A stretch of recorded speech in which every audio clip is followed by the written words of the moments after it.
Hello. कल ना एक किताब पढ़ रहा था, तो ना उसमें अचानक से एक स्वामी जी करके एक कैरेक्टर आ जाता है ऑल ऑफ सडन। अब बड़ा अच्छा इंटरेस्टिंग कैरेक्टर है।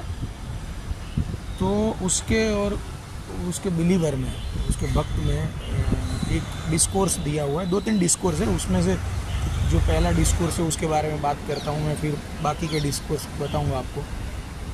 तो वो कहता है कि ये जो है काम, तमोगुण, रजोगुण, ऐसे दुर्गुणों के बारे में स्वामी जी को पूछते हैं कि भाई ये दुर्गुण है तो क्यों है।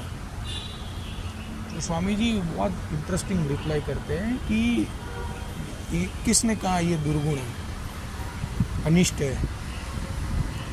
ये तो मानव स्वभाव के भाग है।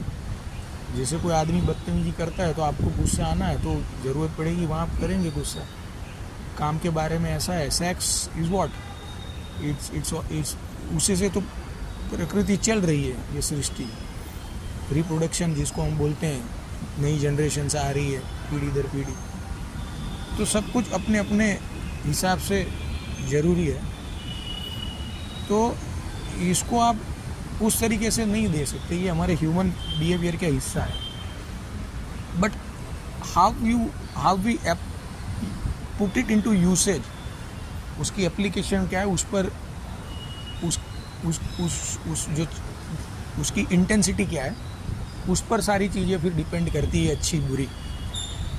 तो मुझे भी एक ख्याल आया कि जैसे एक एलिमेंट से नफरत, दैट्स ऑल्सो ह्यूमन इमोशन। कोई आदमी कहे कि मैंने कभी किसी के लिए अपने दिल में नफरत नहीं पाली एक सेकंड के लिए भी, तो मैं मानता हूँ वो झूठ बोल रहा है।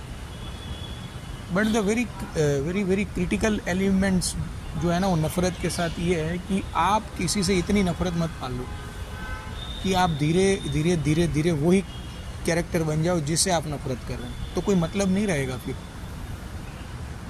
क्योंकि आप ऊपर हैं और वो आपसे नीचे हैं, आपकी बराबरी नहीं है। आप नफ़रत पाल के या उसकी इंटेंसिटी इतनी मत बढ़ाओ कि एट द एंड आप देखो कि यार मैं तो वही आदमी बन गया जिसे मैं नफ़रत कर रहा, तो फिर क्या हासिल हुआ? कुछ भी तो नहीं। तो मेरे दोस्त, हमें अपना ख्याल रखना है, उस हद तक किसी के दिल में नफ़रत नहीं करनी है। ठीक है, हमारे काम का नहीं है, वी डू नॉट लाइक, और कुछ भी हो सकता है रीज़न उसका। हमारा व्यवहार उसके साथ एक लिमिट तक कामनेस और कंपोजर होना चाहिए उसमें। डोंट गेट इनटू इट, इतना ज़्यादा उलझने की कोशिश मत करो, इससे तुम